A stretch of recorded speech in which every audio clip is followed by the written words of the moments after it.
тамыз ерекше ай. Себебі дәл осы айда көбі демалып, жай барақат жүрген кезде сен өзіңе, өз арманыңа фокус қоя аласың. Көбі тамызда шетелге кетеді, әшейін демалып, ұйықтап жүреді, бірақ сен емес.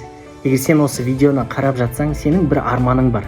Шетелде оқу, биыл IELTS тапсыру, еркін сөйлеп үйрену. Және осы тамыз сол арманыңа жетуге мүмкіндік. Осы тамызда жасаған күш-жігерің қыркүйекте нәтиже береді.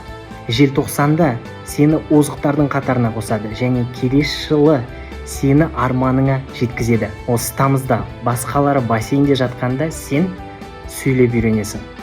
Басқалары сериал қарап жатқанда сен IELTS жазасың. Басқалары әшейін ұмытып қалған кезде сен өз айтылымыңды жақсартасың. Және сен өзіңе, өзіңнің болашағыңа қандай тамыз сыйлағың келеді? Егер менімен бірге осы тамызды арманыңа арнағың келсе, менімен бірге үйрен.